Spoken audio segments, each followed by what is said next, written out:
Welcome, beautiful people, and thank you for joining us on Till the Wheels Fall Off, a podcast by Two Faux Couple. I'm Matt. And I'm Paige. And we're here to inspire others, to bring you guys into our lives and tell you a little bit about our journey. Over 20 years together, we've learned a few things.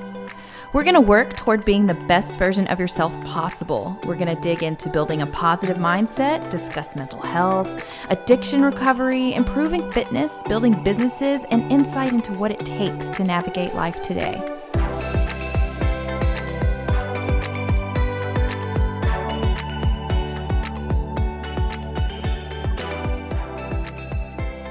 Welcome back.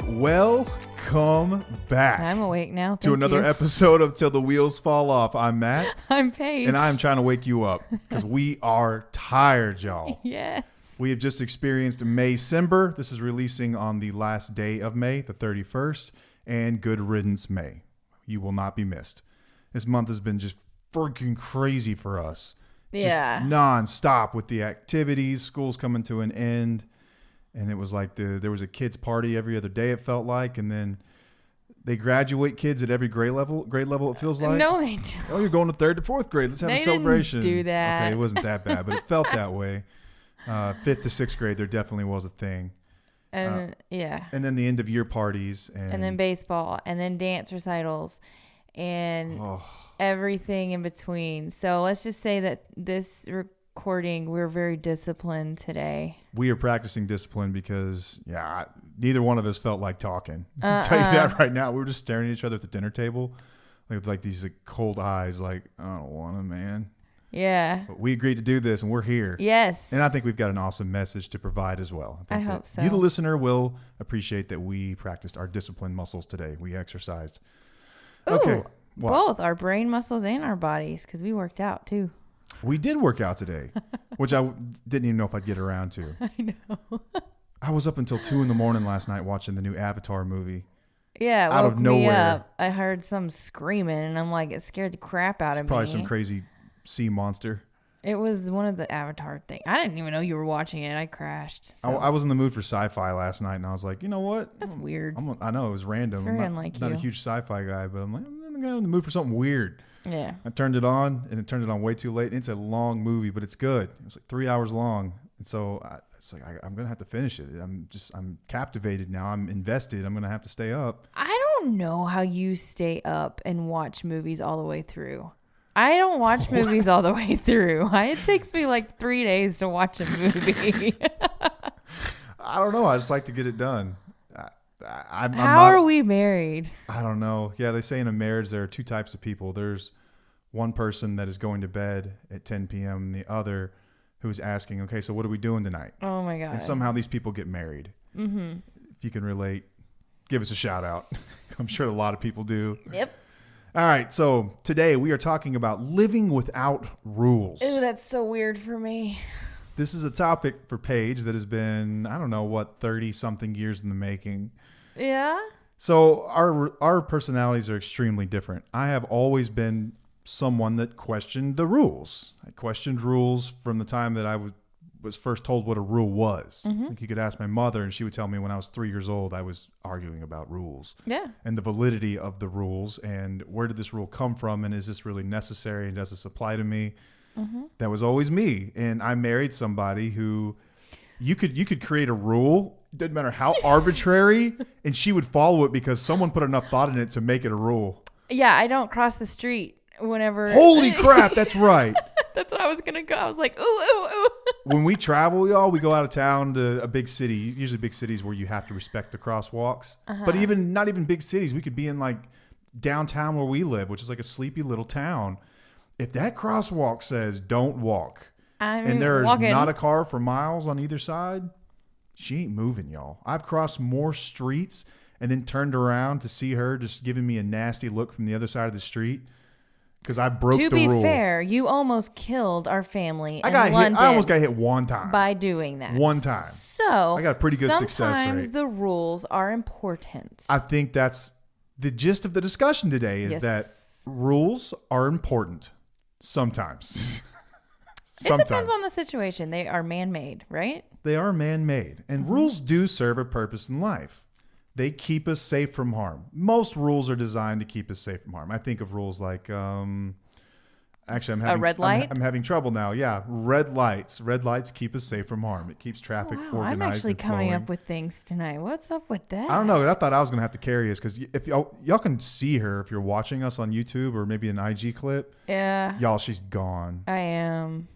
She's I don't even gone. have makeup on or anything. I'm just here like a zombie. We came from the baseball field straight in here. Yeah. And yeah, you're done. Okay, what's some other rules that are designed to keep us safe that serve a purpose? We can all agree. Okay, that's a valid rule. Driving on the right side of the road. Yeah. Or the left side. But yes. Yeah, we're all going to drive on one side of the road. Right. So like, a lot of traffic laws are set up this way. Yeah. So these are laws. But what about like rules? Like no talking in class. That doesn't keep you safe. But what does it do? It keeps things structured and it keeps the environment calm for learning. Okay. I suppose. There you go. No talk in class. But does that mean you never talk in class? No. No. What we're talking about today, this topic has come to us from people that we've worked with and what we've observed And in the wild. Experienced a lot of this stuff too. Yeah, for sure. I have had to have a total mind shift, just so y'all know. Yeah. And I can't wait to hear your story about coming to terms with this rule thing. But Paige has always looked at rules as almost like carved in stone 10 commandment type things. And it doesn't matter where we are. If there's a rule, she will respect it no matter what. Used to. Okay. Used to. Please give me some props here. I'm giving you props. All right. You've come so far. You've done some incredible things, but I'm still waiting for the day when you cross the street with me. I do it sometimes. Every so often. You're like, and I know you feel guilty when you do it. Maybe. Like, what do you think's going to happen? Or I feel empowered. Sometimes I do it and I'm like, it wasn't so bad. I made a decision today. But the point is that rules are not the end all be all to life. Yeah. Some rules are obvious and you can look them up. They're written on posters. They're posted on signs. They're presented to us on our first day of school. Or you're yawning. Don't make me yawn too. But they are created by people. Remember this. They are created by other people just like you and me. Mm-hmm. Just like us. These aren't special people always. You're hurting my ears. Sorry. Rules. Highly sensitive person here. I'm very highly sensitive right and now. I'm just ruining her vibe. It's okay. But rules are not definite. No. And they do not dictate the terms of our lives. And they don't always apply to us. A controversial thought. Mm-hmm. But they don't always apply to us. There's a gray area when it comes to some rules, and especially those that we've made for ourselves or that others have made for us, like these unwritten rules, I guess you could say, So think back to when you were young and the world was your oyster and you're being asked in 5th grade what you want to be when you grow up. You could have any answer you want. Mm-hmm. At some point, we lose that curiosity about life and we lose that wonder and that thought about what could it be? I could be anything I want. I could do anything I want. At some point, I guess we get cemented in our routines and in our roles that sometimes society has put there or we've placed on ourselves, and we feel like we're boxed in. Like, why can't you get a tattoo sleeve even though you're on the parent-teacher organization? Mm-hmm. Like, why? Like, what's that about? Is that what PTO stands for? PTO, yeah. Oh, good to know. Parent-teacher organization. It used to be PTA, the Parent-Teacher Association. But I see organization more often now. Yeah. I don't know what led to that shift, but I'm sure it was a stupid rule. Who says you can't have a nose piercing like when you're 35? Like, some of these things are becoming more acceptable, but... Or rainbow hair. I want you to ask yourself the question, are you living for rules or are you living from your heart? Mm-hmm. And let's discuss the gray area in between the rules. And Paige and I were talking about this before the episode started. She was like, wouldn't it be easier if you just had 2 choices all the time? So much easier. Like if life were black and white. Yeah. So, and I guess underlying this entire discussion is this cognitive distortion that we've had a whole episode on this called all or nothing. Mm-hmm. All or nothing thinking. It's either all this or all that. Mm-hmm. There's no gray area in between the two. And it leads to actions that can be harmful for yourself or for people around you because you've drawn a line in the sand. You're like, I'm just going to do this because this is the way it is. This is what I've agreed to do. And for no other reason, with no common sense, with no thought behind it, I'm just going to keep doing this. Yeah. Or it's thinking in extremes. So it's like, I can't be on a diet because that means I can never eat sugar again for the rest of my life. Like, that's all or nothing thinking. Yeah. And like I don't mean to demean this, and I know some people suffer from this, and it's debilitating for them, but it is insane in a lot of ways, right, to look at life in these absolutes and these extremes. It's crazy, but it's at the root of a lot of relationship troubles. It's at the root of a lot of toxic relationships with your job or with your kids or with people around you. It's just, it can be really bad for you. Yeah. So we were talking about it.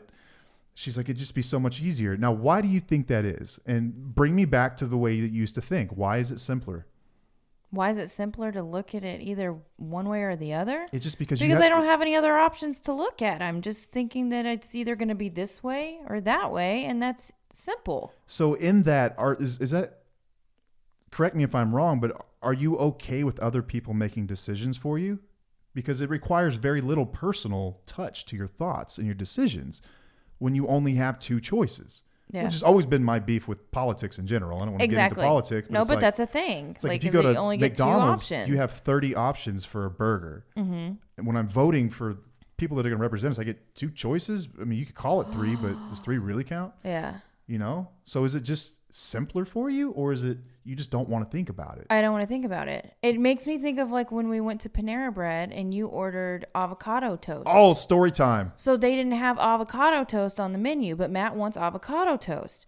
And he's like, you have avocado? Yeah. Well, do you have toast? Yeah. Then you have avocado toast. Charge me for both. I don't care how you charge me. Just make me some damn avocado toast. It was freaking hilarious. So, it was great. But it's like, I wasn't rude about it either. No. You were awesome about it. It was a really good, it was a very good learning experience for the kids and for myself, because you had no beef at all asking these questions. Like, can I just have some freaking avocado toast? Yeah. Because it was breakfast time and I was craving it. They didn't have it on the menu. But it blew their mind. It did. Like on the other end, they were like, wait a second. That's a very black and white thinking for them too. And then they came back and they're like, we'll figure it out. We'll make it work. I'm like, awesome. Just charge me whatever. Like, I understand I'm asking for something weird, not on the menu. Right. So I'm not going to argue price. Right. I just really need some avocado toast in my belly right now. Yeah. And they figured it out. Yeah. They had the ingredients. But that's a very good example of what we're talking about. Okay. I like that example. I've forgotten all about that. I've forgotten about it too. And then it clicked. That always cracks me up. Okay. So behind it all is that it's easier for you because you don't have to put any personal thought into the decision. Yeah. Which is difficult. Like, let's be real about it. It is taxing on the mind to have to think about what's right all the time. Like, what's right for us in that moment. In that situation. It's easier to be told what to do sometimes. And if you look at the way that society in general is structured, I don't want to get too deep in the weeds here, but like, we're raised in this way. We are given guidelines to follow. And if you follow these guidelines, then you'll be successful. Yeah. And there are some people who just say, no, I'm breaking off. I'm doing my own thing. And some of them end up in prison. Some of them also end up being billionaires. Yeah. You know, so there's varying extremes here. Not everyone ends up in jail. Not everyone ends up super successful. You get some people who just kind of float along in life. Yeah. Kind of going out their way. But we have decided as a whole that following these guidelines is better. And so just do what I say. Forget about personal thought. Just do this. This is just going to make it smoother. This will make everything smoother if you just do it this way. Yeah, we're taught to obey these man-made rules no matter what. Yes. And so back to the intro, we're talking about living from your heart. I want to challenge everyone to consider what that means for you. And look at your life today, and are you where you want to be? Whether that's in your marriage and relationships, if that's in your career. Career comes to my mind big time here. Mm-hmm. Is this where you want to be in life at this point? Or did you just follow someone else's outline for life? Mm-hmm. Rules don't exist. They are made by man. Someone probably no smarter than you decided to put this on paper, and we've blindly followed many of them. Yeah. You know, go to school, get a degree, get a job, work for someone else, get a 401, retire, whatever. Yeah. And I think that midlife crises exist because at some point we question the validity of these things. We're like, wait a second. Yep. Did I even want this? Yep. Or was I just following everyone else? Exactly. So that needs to be at the core of our discussion, I think, is that mindset. Because when we talk about relationships, especially codependent relationships, addict relationships, or just difficult relationships with people in your life in general, you have to consider alternatives sometimes. Yeah. Because the tried and true methods of just left or right, black or white don't make sense. They don't apply here. No. You know, we're taught vote this way or vote that way. Well, what about, hang on a second, I have a different opinion. There's no option. Yeah. But in your own life, you can create options. You can do those things. And we will talk about how to get there as well. Yes. So let's talk about some examples here. Because I think that we haven't really honed in on, like we did the Panera Bread one, which I think was pretty good. Yeah. But some of the examples, like take us through a few examples, babe. Okay. So always taking care of others because we should seek the well-being of everyone. This is a very mom attitude as well. It is. It is. So we're like constantly having to we think that we are supposed to take care of everyone. And we start to lose ourselves in that because we're focusing on what everyone else is doing instead of ourselves. Well, finding that balance is that you can focus on everyone and yourself. Yeah, taking on the caretaker identity. Yeah. Like, that's just my role. It's what I'm doing. These are the rules. This is what these people do. I've seen this happen. This is how you do it. This is how I was raised. This is how I was taught to do this. This is how the society works, is that you have to fill everybody else's cup before you fill yourself up because we're supposed to take care of everyone else first. Yeah. When deep down, you're miserable when you do that because you're not, you lose yourself. Like I said, like I lost myself. I was doing that, you know? All right. What's the next one? You're so tired. I am, but I think we got this, babe. We got this, y'all. Tolerating an abusive relationship because marriage is forever, Ooh, right? Yeah. So you're taught to take care of each other in sickness and in health, no matter what. This isn't always true. So that's controversial as hell what you just said. It is very controversial. I think a lot of people are hearing this and being like, that's blasphemy. I think you might have just lost half the room, but just hear us out real quick. Yeah, I think that only applies whenever you're both willing to work on what is broken. Yeah, so when you say sickness and health, like we're not talking about let's address the all or nothing thinker in the car listening to this. Like we're not talking about like your spouse gets cancer and you're just like, all right, peace. Like that's not what we're talking about here. Right. Like till the wheels fall off is our battle cry, and it's the name of the show, and it's the name of this thing we're doing because it's been a belief of ours forever that until the wheels fall off, I've got your back. But there's an asterisk, there's a caveat, and there's something written underneath the surface there that is that we both share the same goal and we're working toward the same thing. And that can change over time. Yeah. That can change. And like in our relationship, we get asked this a lot. It's like, well, what would you have done if he would not have recovered, if he would have not have gotten better? I would have been gone. You would have been gone. So till the wheels fall off we doesn't mean no matter boundaries, what. Right? We put boundaries in place. I put that boundary in place with you. You put a boundary up in place for me whenever I started getting really mentally ill, whenever I was having major panic attacks. Yeah, it's like, let's address this you thing. Said, I can't keep doing this. If you don't do this, if you don't get help, I'm going to have to leave.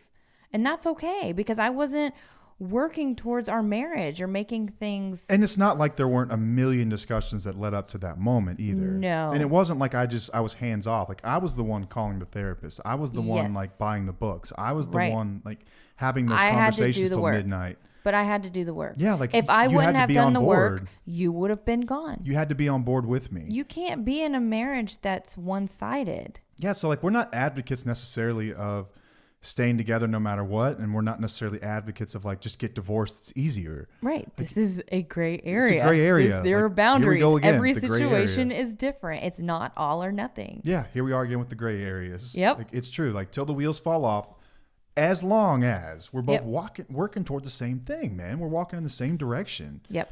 So protecting people from harm is another one, I think, as caretakers. Like even as parents, like I feel this one, but I know as like for women, you feel this probably much stronger, is that you feel like you have to save others from consequences. Yeah. Like you've got to protect your kids at all costs. And sometimes that means like doing things for them so that they're not embarrassed. So they don't get hurt. Like we got a kid that will go to school and it's 20 degrees outside wearing shorts. And like he'll fight you tooth and nail on it. Yeah. But it's like, I think you were the one who told me, like, you know what? He's going to have to experience this. He's going to have to get cold at recess and be like, I made a poor life decision today. Yeah, because it's not going to kill him that he wore shorts when it's really cold outside. No, and like having that fight and like just throwing your weight on him really it's saving him from natural consequences that he needs to experience in order to grow. That's the adversity that children need. Yeah, and not just children, people. Yeah. Grown-ass people need this people. Your husbands, your wives, anybody in your life. You have to allow them to make their own mistakes. Yeah, and there's a gray area. You can still be with them, love them, and watch them experience natural consequences. Right. Through it. I think that's till the wheels fall off, if it is anything at all. It's Yep. like, I'm with you even though you're experiencing some crazy crap right now. You're going through it right now. Yep. Another one, like this one's big for me. I've always had a problem with this, is like work-life balance and finding what that gray area looks like. I mean, like working hard is revered in our culture. Maybe not so much as it used to be. Yeah. I think some people would actually argue that it's not anymore, but it always has been in my small circle. Like working hard. Like you may not be smarter than me, but you will not outwork me. And like hustle culture is really, really big, especially on like LinkedIn. Like you can get on LinkedIn and be made to feel like you're not doing anything in your life, right? Because everyone's hustling harder than you and they're getting stuff done. Yeah. And I will do this at the expense of my health, my family relationships, my friends' relationships, like everything in my life. Like everything will suffer because of this, because I go too far to one extreme. We've talked about extremes. You've heard this now several times. Let's discuss, picture in your mind's eye for a moment, a grandfather clock, and it's got a pendulum on it. Yeah. And it's swinging from one side to the other. It's going from one extreme to the other. Back and forth, back and forth. This is what life looks like. We swing from one side to the other in order to make change before we can find balance somewhere in the middle. Yep. So when we talk about balance, this is what the discussion is really about, and how to find it. Mm-hmm.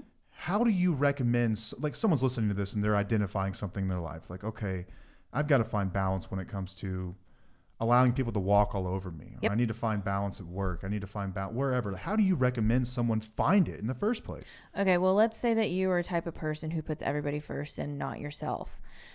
I work with a lot of people who struggle with this. I was one of these people, and what worked for me is that I tell them that they have to focus on themselves first in order to start their healing process. So when they first begin the process, it's usually super extreme to where they push a lot of folks aside in order to work on themselves, right? So they go like too far. So they go way too far on like focusing on them. Like I'm saying to focus on them, but they're like, oh, I just got to focus on me and that's it. Nobody else. And this is okay temporarily. I'm going to say this is okay temporarily because it's going to help you find that balance, because you don't know the opposite until you actually try it. Yeah, you don't know what the extreme looks like until you try it. Yeah.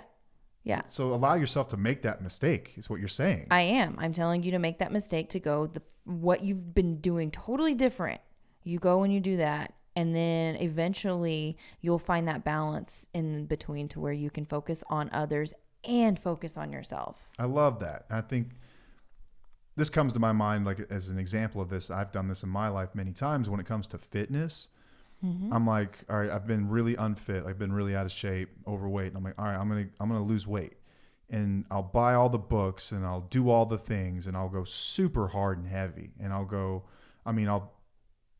disregard everything. It's all I talk about.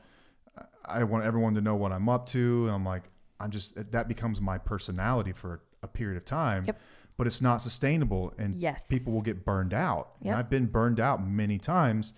And then I think about where I came from, where I'm at, and I'm like, something in between the two is probably the answer here. Yep. So maybe I don't have to be so crazy, but I don't want to go back to that first extreme where I was being unhealthy. Yeah. And I certainly don't want to do this like where it's a full-time job either. Mm-hmm. So something in between the two, or maybe 3 clicks to the right of that, is where I want to be. Yeah. But you don't find it until you go out there and figure out what that looks like. Yep. So you have to change. Make the mistakes. Do it. Mm-hmm. Make the mistakes. Yeah. I mean, it was like a year for me of doing the complete extreme. And I'm grateful I did it because it helped me find that balance. Yeah, I love that. Just let yourself make the mistake. Give yourself permission to make the mistake. Yep. And other people, keep them in the loop. They'll understand what you're going through. Or they won't, but that's on them. Yeah, you're right. Or they won't, in which case, F them, whatever. Right. Okay, yeah, but like this is you, right? This is your journey. There are no rules. Right. There's no rule that says you have to be who you were today, tomorrow. Yes. There's no rule that says that. Nope. And I'm a big believer in that. Like you can choose to be anyone you want to be starting now. Yep. Choose wisely. Okay. The next thing we would recommend to do is the simple process of reflect and challenge yourself. So regularly reflect on your own thoughts and beliefs. And so ask yourself why you hold certain beliefs and whether they're based on evidence or personal experiences or some sort of bias you have or just some arbitrary set of guidelines, and challenge yourself to explore what the opposite looks like. Yep. Like, I wonder, okay, let's just say this weren't true. What would the opposite look like? And allow yourself to explore that freely without any judgment. Just think about it. So like, let's think about your career, for instance. Let's say that you're a copywriter or something, which is a job that AI will probably eliminate. Sorry for all the copywriters out there, but either way, let's say that that's your profession. You're not even sure how you ended up there. You're just doing it. You don't love it. You don't get any joy from it. It's not what you wanted to do. It just pays bills. Consider for a moment if you weren't a copywriter. Consider for a moment you were a marine biologist or something, and what that would take for you to get there and what your life would look like. And live in that fantasy for a moment. Challenge those beliefs. And the more often you do this and you allow yourself to wonder and dream and think about things, you will start to explore other possibilities. Yeah. You won't be living by a set of rules or guidelines anymore. You'll more than likely achieve balance when you start questioning the beliefs that you hold true. What's next? No, you do the next one. She's so tired, y'all. Like, I'm looking at her and it's like the lights are on. Nobody is home right now. I'm sorry. You're like that house at Halloween that turns off the porch lights at 7 p.m. Yeah. They stop giving out candy. I know you got some in there. Let the listener have some candy, Paige. Well, I don't. Come back to the door. All right. Another thing that has helped me a ton is seeking diverse perspectives.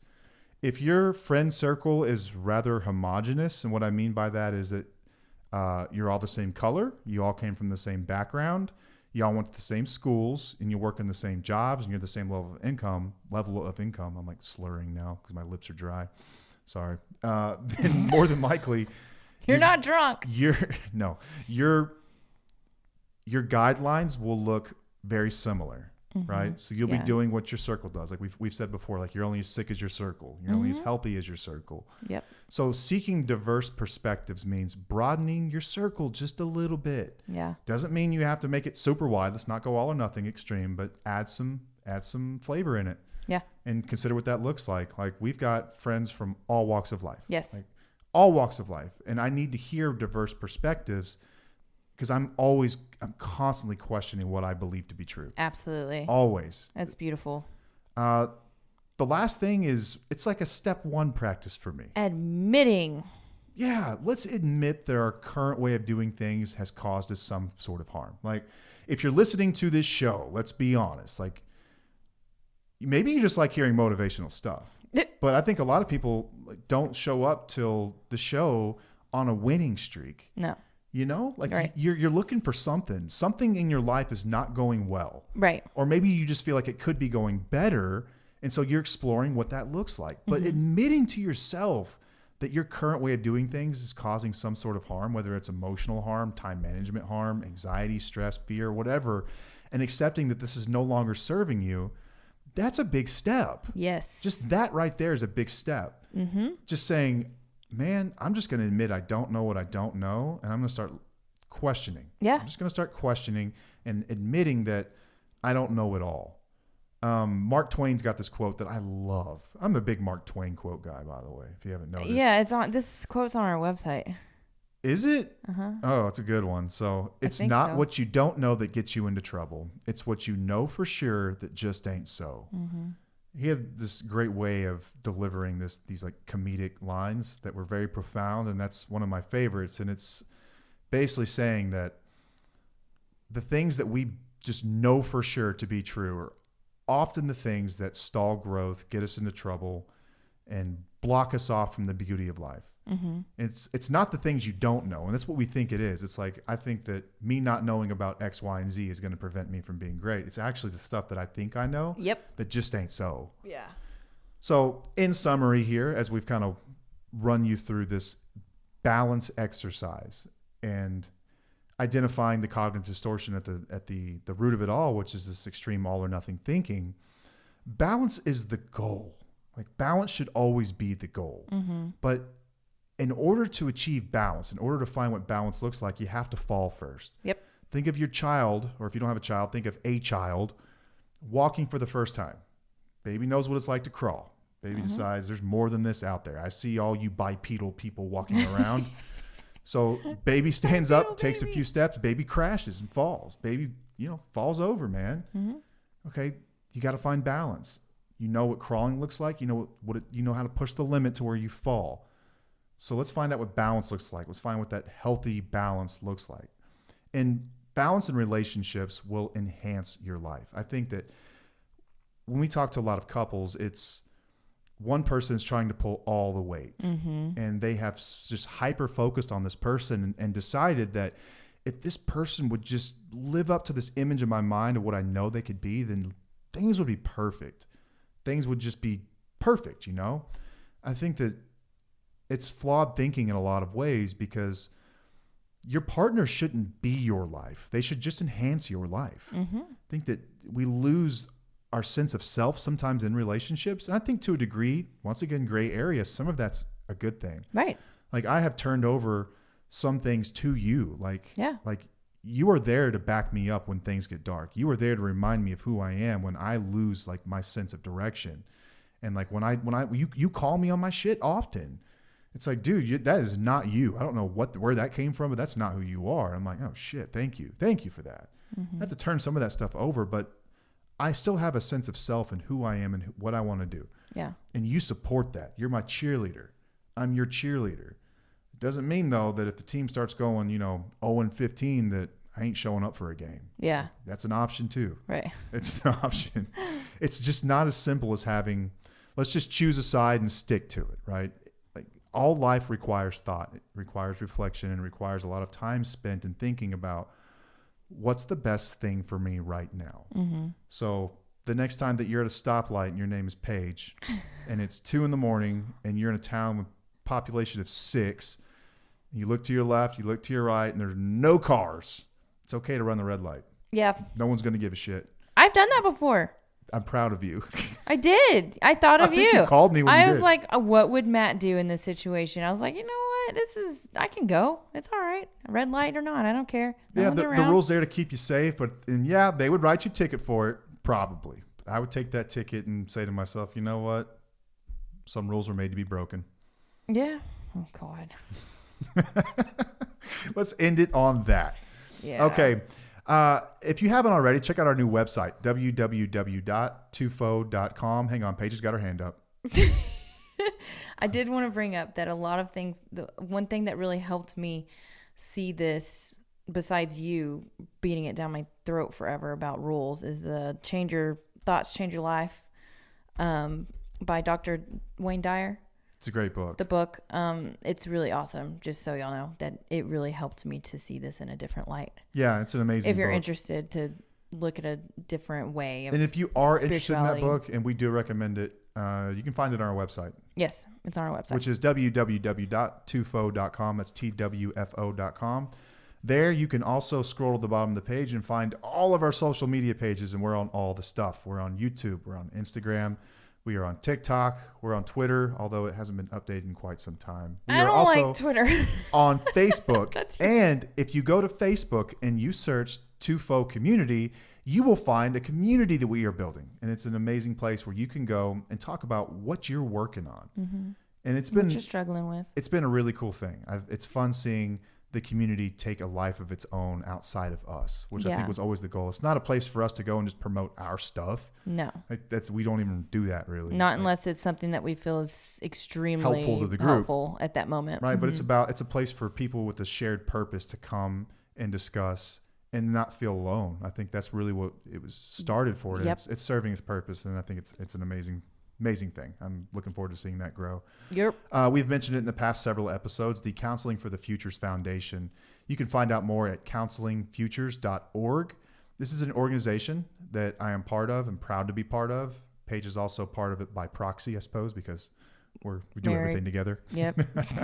But imagine a world where there was a therapist there when you needed them, which isn't always the case. And it's something that we found in our search for a therapist. We're reaching out over and over and over, and we're getting like voicemails, we're sending emails, and you get nothing back. And you reach out when you're in crisis and you need someone to be there. Mm-hmm. But the fact of the matter is there are not enough therapists to go around. There are not enough of them to meet the growing demand of the deteriorating state of mental health in this country. And so we are trying to change that. A big reason that therapists never enter the field is because school is incredibly expensive. Education costs rise every single year. And what therapists can earn, especially as a new therapist in their first couple of years, just doesn't make sense. It doesn't add up. Yeah. They're paying tons and tons interest on their student loans, and they're trying to get by, and they want to help. They want to help, but they also have to eat, and they have to pay for gas, and they have to pay for an apartment.